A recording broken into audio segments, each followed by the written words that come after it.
कैमूर जिले के चांद प्रखंड के लेदरी गांव पहुंचे कैमूर में मुकेश सहनी का कार्यकर्ताओं ने जोरदार स्वागत किया।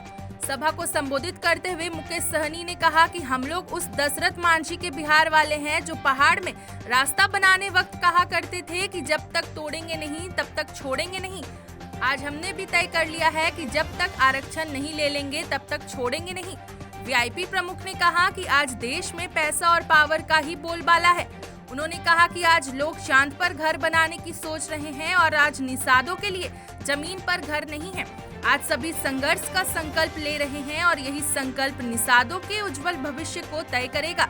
जो हमारी सुनेगा उन्हीं की हम सुनेंगे, जो हमारी नहीं सुनेगा उसकी हम भी नहीं सुनेंगे।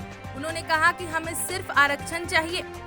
सन ऑफ मल्लाह के नाम से चर्चित मुकेश सहनी ने कहा कि अब निषाद का बेटा वोट नहीं बेचेगा। अब एक एक निषाद हाथ में गंगा जल लेकर आरक्षण के लिए संघर्ष करने का संकल्प ले रहा है। आरक्षण की लड़ाई कोई नई नहीं है, यह मेरा हक और अधिकार है। जब देश एक, संविधान एक है, पीएम एक है, तो फिर पश्चिम बंगाल और दिल्ली में निषादों को आरक्षण है और बिहार, झारखंड और यूपी में निषादों को आरक्षण क्यों नहीं होने हैं।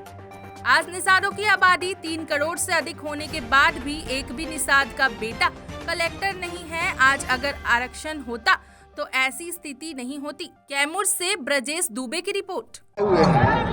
कैमूर में तो इससे पहले भी निषाद आरक्षण संकल्प यात्रा के जरिए रथ के द्वारा हम लोग बहुत सारे एरिया को कवर किए थे।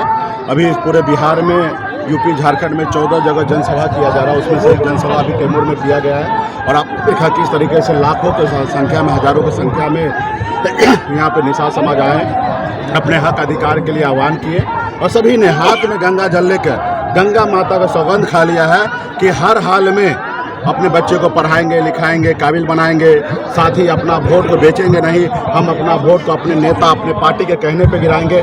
जो हमारा दोस्त बनेगा उसको जिताएंगे, जो दुश्मन होगा उसको हराने का काम करेंगे। आज यूपी, बिहार, झारखंड में तकरीबन अभी 48-50 लाख निषाद को हम लोगों ने हाथ में गंगा जल देकर संकल्प करा लिया और ये 3 राज्य में है जिसमें यूपी, बिहार, झारखंड में 134 लोकसभा सीट है। हमारा इस बार निषाद समाज का जो वोट होगा वो निर्णायक होगा। हम लोग जिनके साथ जाएंगे वो 60 लोकसभा सीट जीतेंगे और जिनको हम लोग दुश्मन बना लेंगे वो 60 लोकसभा सीट हारेंगे। तो ये बड़ी शक्ति, ताकत दिखा होगा। आप लोग आज़ाद भारत में पहली बार ऐसा कॉन्सेप्ट देखे होंगे कि एक साथ में जन समूह हजारों की संख्या में हाथ में गंगा जल लेकर अपने नेता के प्रति संकल्प ले रहा है कि हम आने वाले समय में हम उन्हीं के साथ देंगे जो हमारे बच्चे का भविष्य के बारे में बात करेगा। तो हमारी लड़ाई है कि जब देश एक है, संविधान एक है, जब यहाँ पे देश के प्रधानमंत्री एक है, तो हमारे साथ अन्याय क्यों हो रहा है। जब हमारे एक भाई को, हमारे एक लोगों को बंगाल में आरक्षण मिल रहा है, दिल्ली में आरक्षण मिल रहा है, तो यूपी, बिहार, झारखंड में क्यों नहीं मिल रहा है। तो हमारी मुख्य लड़ाई है केंद्र सरकार से कि भाई हमें निषाद समाज को एससी का दर्जा दिया जाए ताकि हम लोग आगे बढ़ेंगे।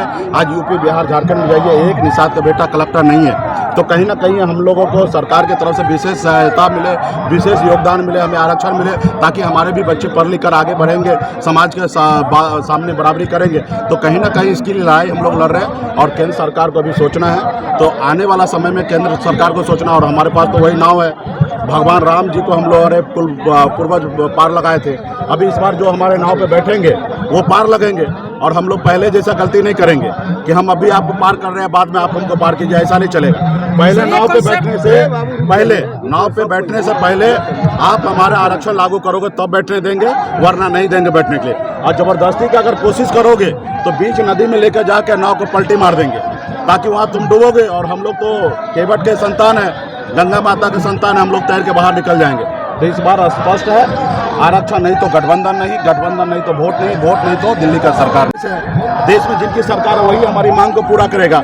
अभी तो मोदी जी को ही पूरा करना है और ये राज्य का भी मामला नहीं है, ये केंद्र सरकार का मामला है। राज्य से तो नीतीश कुमार जी 2015 में ही अनुशंसा करके केंद्र सरकार को भेज दिया कि भाई निषाद समाज को SC ST का आरक्षण दीजिए। अभी ये मामला जो है भारत सरकार में है। अब भारत सरकार कई बार हमें कह चुके कि हम समय आने दीजिए, हम करते हैं, अभी तक वादा चलते रहा। लेकिन इस बार आर पार की लड़ाई है। इस बार हम लोग धनुष में से तीर निकाल दिए। अभी मोदी जी को सोचना है कि अपने सीने पे लेना है कि बचना है, ये अभी मोदी जी को सोचना है। आरक्षण दे देंगे तो बच जाएंगे, आरक्षण नहीं देंगे तो उनको इस बार निषाद का वोट से दूर रहेंगे। आरक्षण मिल जाएगा तो कितने सीटों में बिहार में चुनाव लड़ेंगे। अरे भाई आरक्षण मोदी जी दे दे, वो हमसे प्राण मांगेंगे तो हम प्राण देने के लिए तैयार हैं। तो हमें चुनाव नहीं, देखिए हम हमारी पॉलिटिकल पार्टी है, हम चुनाव जरूर लड़ेंगे, लेकिन अगर मोदी जी हमको उपकार कर दे, आरक्षण दे दे तो फिर लड़ाई उड़ाई की बात नहीं, हम तो उनको जो बोलेगा वो हम करने के लिए तैयार है। अगर वो आरक्षण नहीं देंगे तो निश्चित तौर पे उन्हीं को नुकसान देने के लिए हम लोग लड़ाई लड़ेंगे।